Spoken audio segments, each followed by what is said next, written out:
नमस्कार भाई। मेंटोर जी पर एक बार फिर से आपका हार्दिक स्वागत है। आज हमारा जो प्रैक्टिस सेट नंबर है कितना 8।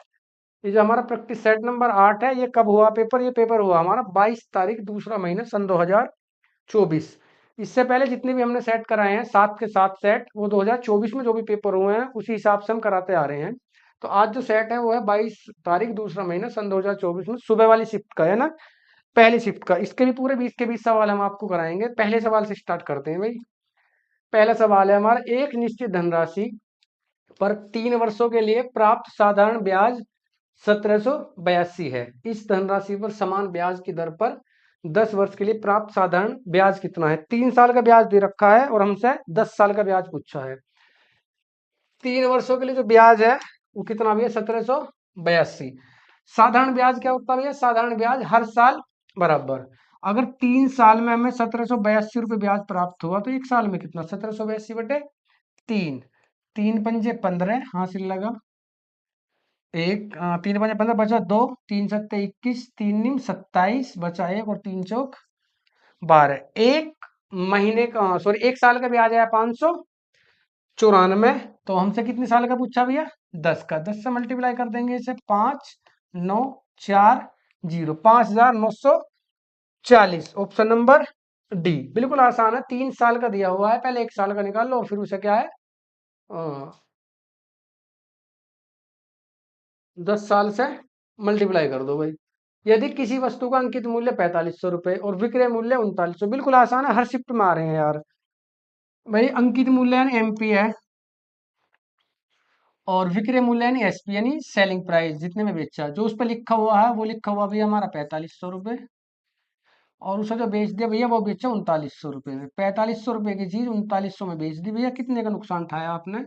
क्या हो गया भैया? 600 रुपये का हमें क्या हुआ? नुकसान हुआ। किसने पे भैया? भैया 4500 रुपये पे हमें नुकसान जो होगा 4500 रुपये पे। भाई डिस्काउंट किस पे दिया जाता है? एमपी पे। और प्रॉफिट एंड लॉस सीपी पे। तो तुम इस काट लोगे जीरो से, 2 बार 0। 3 से 15, 5 से काट लो। 5 एक कम, 5 नहीं 45, और 5 से 120 बार। और तो 3 तिया 9, 3 चौक 12, 40/3। 40/3। अच्छा, वस्तुओं की छूट कितनी है? अरे रुपए में पूछे यार छूट तो, हम तो बिना बात के आगे बढ़े चले गए। 600 रुपये की छूट है बस इसमें, और तो कुछ भी ना पूछा यार। डिस्काउंट कितना भैया? 600 रुपये का है। हम परसेंटेज में निकाल ले, बहुत ही आसान है तो, घटाना ही है बस। तो ये करा 28,000 रुपये में एक रेफ्रिजरेटर बेचने पर अनुराग को जो है 30% की क्या होती है भैया? हानि होती है। 30% की हानि होती है। यदि वह 25% का लाभ अर्जित करना चाहता है तो उसे रेफ्रिजरेटर किस मूल्य पर बेचना होगा? तुम कहोगे भैया 28,000 रुपये में क्या करा हमने? हाँ, 28,000 रुपये में रेफ्रिजरेटर बेचने पर अनुराग को 30% की हानि हुई। यानी 100% की हमारी चीज और हमने 30% की हानि, यानी 70% पे क्या उसे बेच दिया। अगर सीपी उसका 100% है तो एसपी उसका कितना भैया? 70% है। एसपी 70% है। तो तुमने कहा भैया हमने चीज जो बेची है वो 70% पे बेची है, और वैसे बेची कितने में भैया? 28,000 में। तो 100% की वैल्यू बाद में निकाल लेंगे। हमें क्या है? हमें प्रॉफिट चाहिए 25% का। अगर हमें 25% का प्रॉफिट चाहिए तो हमें चीज कितने में बेचनी पड़ेगी? 125% में। जरूरी थोड़ी 100% निकालना, डायरेक्ट 125% निकाल दो। क्यों? क्योंकि भी हमें प्रॉफिट चाहिए। 100% निकालते फिर उसका 25% प्रॉफिट निकालते, क्या ही फायदा, डायरेक्ट निकाल लो। जीरो से जीरो कट जाएगी भैया। 7 से क्या बार जाएगा भैया? 4 बार, यानी 2 जीरो ही होगी। 400। 400 को जब हम 125 से करेंगे तो 25 चौक के 100, और 100 चौक के 400, 500, 50,000 आ जाएगा तुम्हारा। एक जीरो 400, और इसमें कर लो तो तुम्हारा 50,000 ही आएगा इसका। ऑप्शन चेक कर लियो। 125 की इसमें करेंगे 125 0 0, 125 0 0, और 125 चौके कितने होते हैं भाई? 125 चौके हो जाएंगे भैया तुम्हारे 500। तो 50,000 हमारा क्या है? ऑप्शन नंबर डी है। किसी वस्तु पर 50% की छूट देने के बाद भी 50% का लाभ हो रहा। वस्तु पर कोई भी छूट न दी जाए तो लाभ बताओ। 50% की छूट दी, तुमने कहा छूट दी जाएगी भैया। एक तो होता हमारा सीपी, एक होता हमारा एमपी, और एक होता हमारा एसपी। सीपी, एमपी और एसपी, ठीक है जी। सीपी, एमपी और एसपी। तुम कहोगे जी किसी भी वस्तु पर सीपी, एसपी, एमपी। 50% का मतलब होता भैया 1/2। अगर 2 रुपए की चीज है उस पर एक का हमने डिस्काउंट दिया तो क्या रुपए में बेच दी भैया, एक में। 50% का लाभ होता, फिर भी 50% का मतलब अगर 2 रुपए की चीज है एक का लाभ हो तो 3 में बेच दी। डिस्काउंट में भी हमने एक का डिस्काउंट दिया, प्रॉफिट भी हमें एक का हुआ। तो तुम कहोगे भैया एक ही चीज को तुम यहाँ तो 3 रुपए में बता रहे हो बेची हुई है, और यहाँ बता रहे हो तुमने क्या रुपए में, 1 रुपए में बेची है। एक चीज के दो एसपी कैसे हो सकते हैं? तो एसपी सेम कर लो भैया। अगर एसपी सेम करोगे तो इससे ऊपर 3 में मल्टीप्लाई यहाँ, 3 में यहाँ करनी पड़ेगी, जिससे हमारा रेशियो क्या है, समान रहे भैया। ऊपर एक है तो एक से मल्टीप्लाई यहाँ, एक से मल्टीप्लाई यहाँ। तुम कहोगे 2 एकम 2, 3 एकम 3, और भैया 2 तिया 6। 6 रुपए की चीज 3 रुपए में बेच दी डिस्काउंट देके। 2 रुपए की चीज 3 रुपए में बेच दी, एक का क्या हुआ, प्रॉफिट। तो क्या पूछा उसने, वस्तु पर कोई भी छूट न देने पर लाभ। अगर हम 6 रुपए की चीज पे कोई भी लाभ ना दें तो कितना हमें प्रॉफिट हो जाएगा? तुम कहोगे भैया 2 रुपए की चीज है और 6 रुपए उस पर लिख रहे हैं, अगर हम 2 रुपए की चीज को 6 रुपए में बेच रहे हैं तो हमें प्रॉफिट कितना हो रहा, फिर 4 रुपए का प्रॉफिट हो रहा भैया। तो उसने कहा कि किताब पे हमने 6 रुपए लिख दिए और है कितने की, 2 रुपए की। अगर मैं उस पर डिस्काउंट ही ना दूं तो तुम कहोगे 6 रुपए में बेच दोगे भैया। यानी भैया तुमने क्या करा, 2 रुपए की चीज तुमने जो है भैया 6 रुपए में बेच दी। 2 रुपए की चीज 6 रुपए में बेच दी। अगर 2 रुपए की चीज 6 रुपए में बेच दी, कितना प्रॉफिट हुआ, 4 का। किस पे प्रॉफिट होगा भैया, 2 पे। 2 पे 4 का प्रॉफिट गुना 100। 2 से 2 दूनी 4, यानी कितना, 200% का प्रॉफिट हो जाएगा तुम्हें अपना। 200% का प्रॉफिट, ऑप्शन नंबर सी हमारा क्या है, करेक्ट आंसर है। आगे चलो भाई। यदि दो संख्याओं के बीच का अंतर उन संख्याओं के योग का 30% है तो बड़ी संख्या और छोटी संख्या का अनुपात बताओ भाई। दो संख्याओं का योग भी दे रखा है और दो संख्याओं का अंतर भी। मान के चलो एक संख्या हमारी एक्स है, दूसरी संख्या हमारी वाई है, उनका योग भी है। और एक संख्या एक्स है और एक संख्या वाई है, उनका अंतर भी है। अंतर जो है योग का 30% है। 30% का मतलब होता है भैया 30/100, यानी 3/10। अगर उनका योग भैया 10 है तो उनका अंतर कितना भैया, अंतर उनका 3 है। जब भी किन्हीं दो संख्याओं का योग दिया हो और उन्हीं संख्याओं का क्या है, अंतर दिया हो, उन्हीं संख्याओं का योग दिया हो और उन्हीं संख्याओं का अंतर दिया हो, तो कुछ नहीं करना। हमें सिर्फ अगर x की वैल्यू चाहिए तो दोनों को जोड़ो और 2 से भाग करो। y की वैल्यू चाहिए, दोनों में से बड़े में से छोटा घटाओ और 2 से भाग करो। तुमने कहा भैया अगर x का मान चाहिएगा तो 10 में 13 जोड़े, और 10 में सॉरी 3 जोड़े, कितना हुआ 13। 13 का आधा कितना होगा भैया, 6.5। x की वैल्यू 6.5। अगर y की वैल्यू चाहिए तो 10 में से घटाएंगे हम 3। 3 घटाए तो कितना बचा, 7। 7 का आधा कितना होता है भैया, 3.5। समझ गया जी।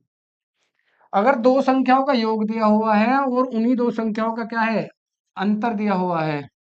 दो संख्याओं का योग यानी x प्लस वाई का योग कितना है, 10, और x माइनस वाई की वैल्यू कितनी है, 3। अगर x की वैल्यू हमें चाहिए तो पहली संख्या क्या आएगी हमारी, जोड़कर आधा, 10 और 3 13, 13 का आधा हमारा कितना होगा।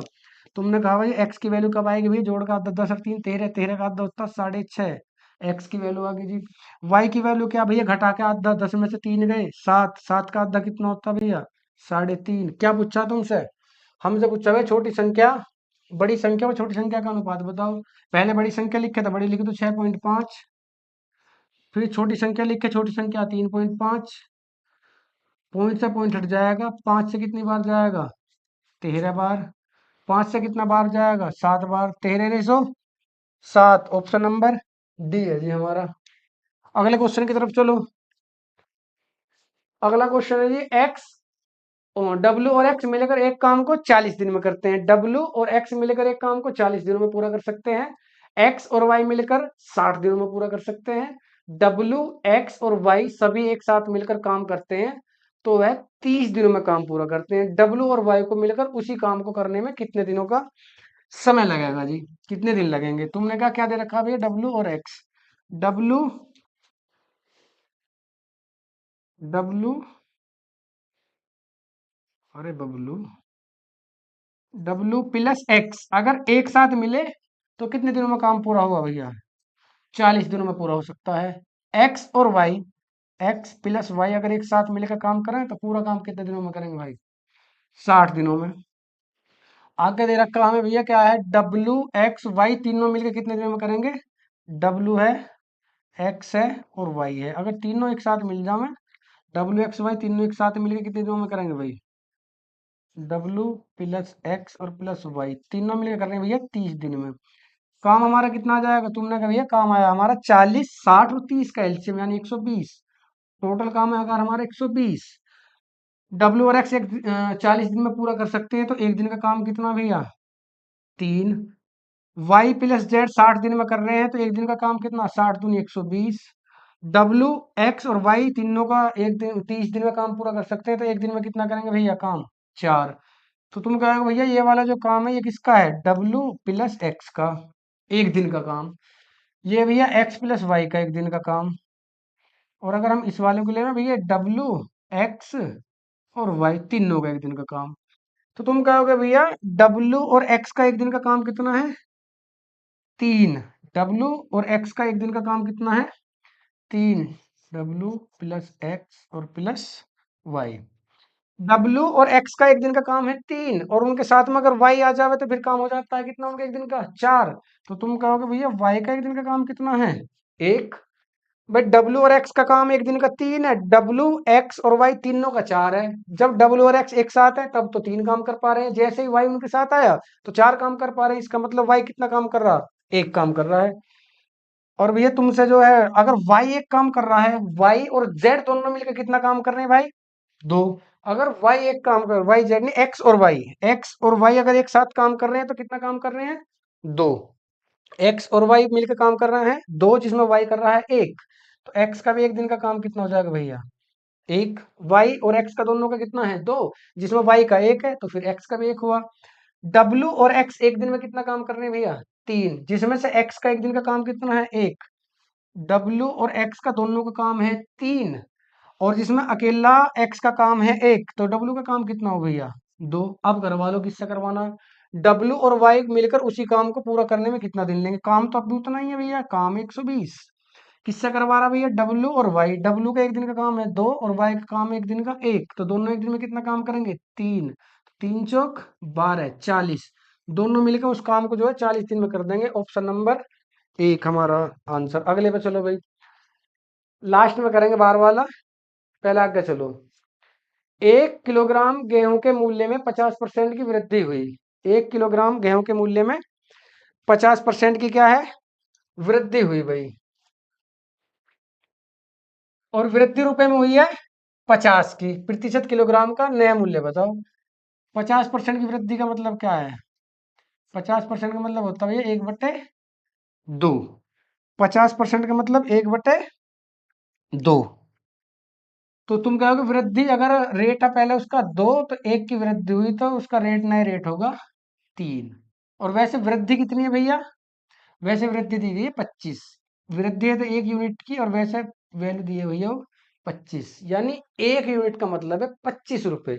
अगर 1 यूनिट का मतलब 25 रुपए है, तो मुझे ये बता दो भैया कि प्रति किलोग्राम गेहूं का नया मूल्य कितना है। नया मूल्य, पहला मूल्य कितना है 2, अब मूल्य कितना होगा भैया 3। अगर 1 यूनिट की वैल्यू 25 है, तो 3 यूनिट की वैल्यू कितनी हो जाएगी, 3 गुना 25, 25×3 = 75। तो नया जो मूल्य है वही हमारा कितना है, 75 है। अगले सवाल पे चलो जी। दो संख्याओं का गुणनफल 1408 है और उनका लघुत्तम समापवर्तक 352 है। दो संख्याओं का गुणनफल 1408 है और उनका लघुत्तम समापवर्तक 352 है, उनका महत्तम समापवर्तक कितना है। एक फॉर्मूला होता है LCM into HCF equal to होता है first number into second number. अगर हमें दो संख्याओं का गुणनफल दिया हो और दो संख्याओं के एलसीएम एचसीएफ दिया हो, उन दोनों का मल्टीप्लीकेशन आपस में बराबर है, दोनों नंबर की मैं आपस में मल्टीप्लाई करूं और इन्हीं दोनों नंबर के एलसीएम और एचसीएफ की मल्टीप्लाई करूं, तो आंसर कितना आएगा हमारा, इक्वल आएगा भैया। यहाँ क्या दे रखा, दो संख्याओं का गुणनफल 1408, गुणनफल है भैया 1408। तो तुम कहोगे दो नंबरों का गुणनफल दे रखा है किसके बराबर है, एलसीएम गुना एचसीएफ। उनका एलसीएम दे रखा 352, तो एचसीएफ पूछा हमसे, एचसीएफ क्या आएगा, काट लो भैया। क्या बार कटेगा ये, 352, चार बार जाएगा ये, 352 से 4 बार जाएगा भैया, काट लियो। तो एचसीएफ कितना जाएगा हमारा भैया, एचसीएफ आ जाएगा 4, ऑप्शन नंबर डी हमारा करेक्ट आंसर है जी। 11वां देखो, 10वां। यदि एक कार 50 किलोमीटर प्रति घंटे की चाल से 150 किलोमीटर तक क्या है यात्रा कर रही है, तो यात्रा में लगने वाला समय बताओ भैया। यात्रा में लगने वाला समय, तो यात्रा में लगने वाला समय क्या होता है भैया तुम्हारा? टाइम किसके बराबर होता है? Distance upon speed. डिस्टेंस कितनी है हमारी? तुम कहोगे भैया डिस्टेंस तो उसे 150 जानी है, स्पीड कितनी है उसकी भैया 50 है, तो 50 तिया 150, उसे 3 घंटे लग जाएंगे। पहला है ऑप्शन नंबर, यानी 150 किलोमीटर की दूरी 50 की स्पीड से 3 घंटे लग जाएंगे। अगला हमारा सवाल है जी, पी क्यू और आर का औसत 40। पी क्यू आर तीन आदमी हैं जिनका औसत है 40। पी प्लस क्यू और प्लस आर, इन तीनों का जो औसत है वो है भैया हमारा कितना? 40। अगर औसत 40 है तो इनका सम कितना भैया? 40 दिया 120। अगर तीनों को एक साथ जोड़ रहे हैं हम, पी बी क्यू बी और आर बी, तो 140 बैठ रहे हैं। पी और क्यू का औसत है 35। अगर पी और क्यू का औसत 35 है तो उनका सम कितना है? 35 दूनी 70। क्यू और आर, अगर क्यू और प्लस आर उन दोनों को एक साथ जोड़ रहे हैं तो उनका औसत आ रहा भैया कितना? 45। और उनका सम कितना आएगा भैया? 90। तीनों को अगर एक साथ जोड़ा 120 और दो दो करके जोड़ा तो पी और क्यू का आएगा 70 और क्यू और आर का आएगा भैया 90। तुमने कहा भैया अगर हम इन्हें एक साथ जोड़े हैं 70 और 90 कितना होता भैया?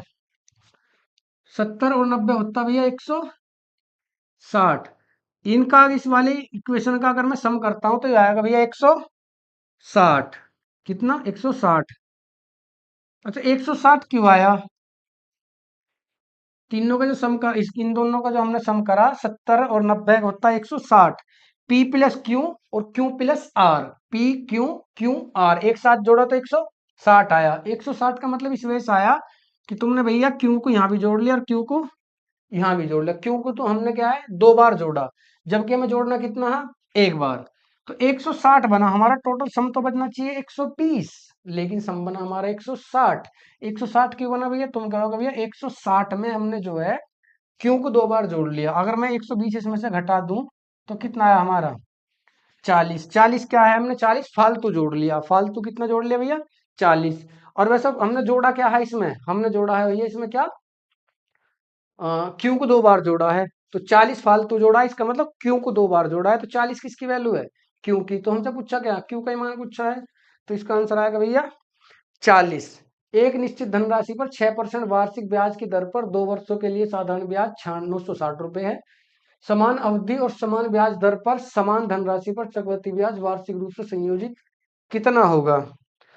साधारण ब्याज की जरूरत ही ना है, हमें सिर्फ इसमें चक्रवृद्धि ब्याज पूछा, चक्रवृद्धि ब्याज निकालना है। सक्सेसिव वाला फॉर्मूला तुमने पढ़ा होगा, एक्स वाई अपॉन 100, ये वाला फॉर्मूला है। ठीक है जी। दर हर बार क्या है? 6% ही है। अच्छा इसमें प्रिंसिपल की भी जरूरत पड़ेगी, तो प्रिंसिपल तो हम किससे निकाल लेंगे भाई? साधारण ब्याज से निकालना पड़ेगा प्रिंसिपल। तो तुमने कहा कि निश्चित धनराशि 6% वार्षिक ब्याज की दर पर 2 वर्षों के लिए साधारण ब्याज 960। पहली साल 6% ब्याज लगा, अगले साल भी 6% ब्याज लगा। कुल मिलाकर जो हमें ब्याज मिला वो ब्याज मिला भैया 12%। पहली साल 6% ब्याज, दूसरी साल भी 6% ब्याज। अगर साधारण ब्याज लगेगा तो ब्याज लगेगा 12%। और वैसे ब्याज बना कितना भैया? 960। यानी तुम कहोगे भैया 12% की वैल्यू कितनी है? 960। जब भी हमें प्रिंसिपल ना दिया हो तो प्रिंसिपल कितना मान लेंगे? 100%। प्रिंसिपल कितना? 100%। 12 × 96। तो तुमने कहा भैया प्रिंसिपल होगा कितना हमारा? 8000। प्रिंसिपल कितना भैया? 8000। तो पता चलेगी 8000 पे हमें अगर 6% हम चक्रवृद्धि ब्याज ले में तो कितना मिलेगा? तुमने कहा भैया अभी तुमने फॉर्मूला बताया हमें कितना? X plus X Y upon 100। चलो थोड़ा सा साफ लिख लो, X plus X Y upon 100। X कितना भैया? 6%। प्लस वाई भी कितना है? 6%। और 6 × 6/100। 6 और 6 तो हो जाएंगे भैया 12। प्लस में 6×6 = 36, और 36 को जब 100 से डिवाइड करेंगे तो 0.36 आएगा। तो तुमने कहा भैया 12.36% ब्याज बैठेगा हमारा चक्रवर्ती ब्याज। कितने पे भैया? 8000 पे। अगर रुपए 8000 हैं और इसका 12.36% हमें निकालना है। 12.36/100 इधर दिखाई दे रहा है ना, सही है। 12.36 निकाल लेंगे, तुम कहोगे भैया पॉइंट हटाओगे, नीचे 2 जीरो ले लो। 1 2 3, 1 2 3 ये घट गया भैया। तो इसे 8 से मल्टीप्लाई करेंगे। 8 6 48 हासिल लगे 4, 8 3 24 और 4 28 हासिल लगे कितने 2, 8 दूनी 16 और 2 18 हासिल लगा 1, 8 एकम 8 और 1 9 बटे में है भैया हमारा 10। जब हम इस जीरो को हटाएंगे तो यहाँ पॉइंट लगा देंगे। 988.8 रुपये आएगा ऑप्शन, देखो 988.8 रुपये। ऑप्शन नंबर हमारा क्या है, बी है जी। Option number B. एक कक्षा में 30 छात्रों की औसत आयु 20 वर्ष है। यदि प्रत्येक छात्र की आयु में 5 वर्ष की वृद्धि हो जाती है तो औसत आयु में कितनी वृद्धि है। देखो भाई, औसत आयु क्या है, औसत आयु का मतलब ये हो कि सबके साथ जो है समान समान व्यवहार किया जा रहा है। जैसे 20 वर्ष औसत आयु है, सबकी उम्र कितनी है भैया, 20 20 साल है। अगर मैं सबको 5 5 5 5 5 साल दे दूं तो औसत कितना हो जाएगा फिर भैया, 25 हो जाएगा। भाई मान के चलो 3 ही बच्चे हैं, मैंने माना 3 बच्चे हैं जी हमारे पास, तीनों की औसत आयु जो है कितनी आयु 20 आई। तीनों की औसत आयु 20, अगर उनकी औसत आयु 20 है तो उनका सम कितना हो जाएगा, तुम कहोगे 20 थी भैया 60। अगर मैं उनकी औसत आयु 25 कर दूं तो तुम कहोगे भैया 25 औसत आयु होगी, 25 थी 75। यानी कितना बढ़ाया तुमने भैया, 15 बढ़ गया। 15 का मतलब 1 पे 5। औसत कितना बढ़ गया भैया हमारा, 5 बढ़ गया। यानी कहने का मतलब ये हुआ, अगर मैं सभी को या तो सभी की एज बराबर बराबर बढ़ाऊं या सभी की एज बराबर बराबर घटाऊं तो औसत क्या है, औसत उतना ही बढ़ेगा या उतना ही औसत घटेगा। जैसे सबकी औसत आयु 30 वर्ष, हाँ 30 तो छात्र हैं, औसत आयु 20 है। अगर मैं सभी की आयु 20 5 5 5 5 5 बढ़ा दूंगा तो हमारा क्या है, एवरेज ही 5 बढ़ जाएगा। बस इसका एवरेज कितना बढ़ेगा भैया, 5 बढ़ेगा एवरेज। एक घड़ी 6,000 रुपए में खरीदी जाती है और 5500 रुपए में बेची जाती है, हानि प्रतिशत बताओ। 6,000 में तो खरीद ली तुमने कोई चीज, और भैया 5500 में बेच दी। जीरो जीरो 10 में से 5 गए 5, कितने का नुकसान हुआ भैया तुम्हें, तुम कहोगे भैया 500 का नुकसान होगा हमें तो। कितने पे होगा भैया, जितने में खरीद दिए 6,000 में खरीद दिए, गुना 100। 1 2 2 6 अट्ठे 48, 8 पॉइंट कुछ आएगा भैया, 8.33 हो तो चलो। तुम कहोगे भैया दूसरा भी ऑप्शन है, 8.33 आएगा वैसे, चलो ले लो 50, और छोटा कर लो चाहे इसे। 6 है ना, हाँ तो 2 तिया 6, 2 से 25 बार, तो 3 अट्ठे 24, बचा एक, 3 तिया 9, 3 तिया 9। 8.33% का क्या है हमारा, क्या है भैया, नुकसान होगा उस पर। एक समचतुर्भुज के विकर्ण जो है 48 सेंटीमीटर है और 64 सेंटीमीटर है। दो, तो समचतुर्भुज का परिमा परिणाम, परिणाम नहीं है यू, अणाप नहीं है, परिमाप है यू, परिमाप। परिमाप का मतलब होता है पैरामीटर।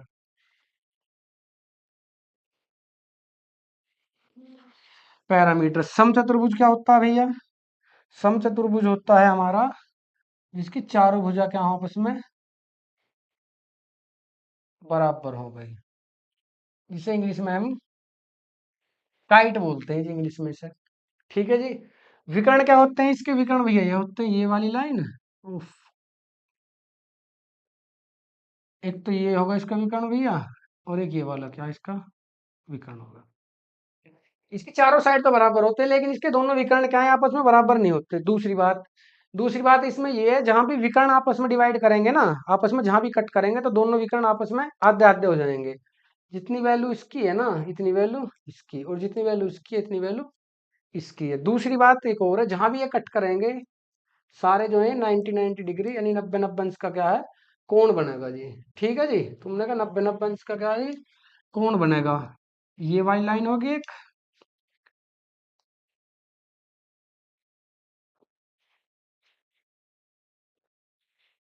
एक तो ये वाली लाइन, और एक ये वाली लाइन जहां भी टच करेंगे 90 अंश का कोण है। यानी इस तरह से इसकी फिगर मान लो एक थोड़ी देर के लिए, थोड़ी ज्यादा खराब होगी। यानी 90 अंश का कोण बनाएंगे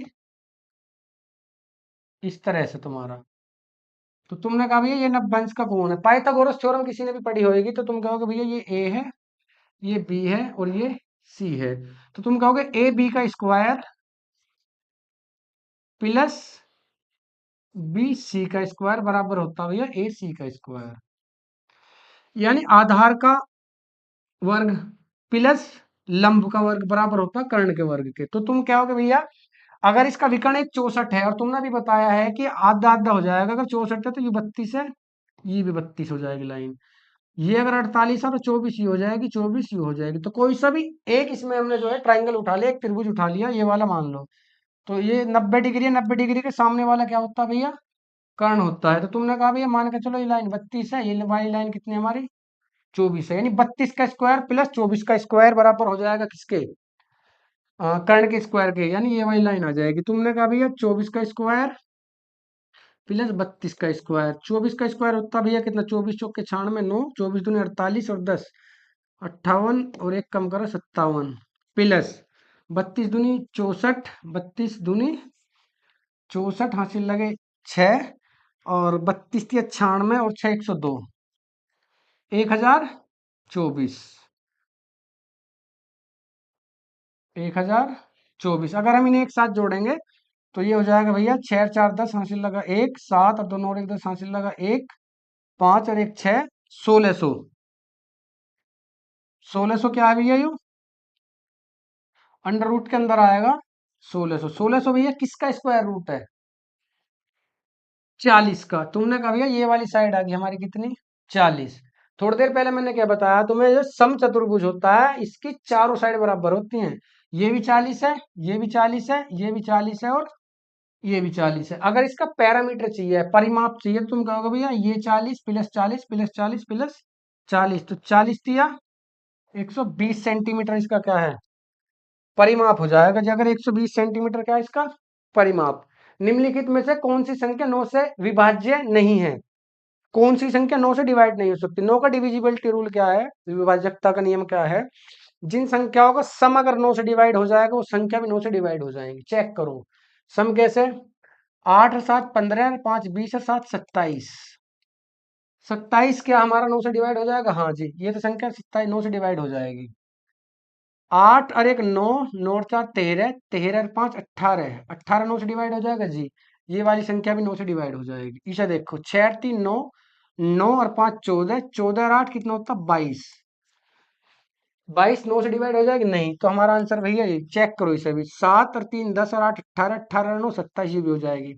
यानी ऑप्शन सी क्या है हमारा करेक्ट आंसर। सिर्फ हमें चेक करना है उनका सम, अगर उनका संख्याओं का योग 9 से डिवाइड होगा तो संख्या भी हो जाएगी, वरना संख्या नहीं हो गई हमारी जो है डिवाइड। अगला सवाल 258, 301 और 387 का महत्वपूर्ण समापवर्तक HCF। अगर किसी भी संख्याओं का मैं HCF निकालना हो तो HCF निकालने का बेहतर तरीका है डिफरेंस मेथड।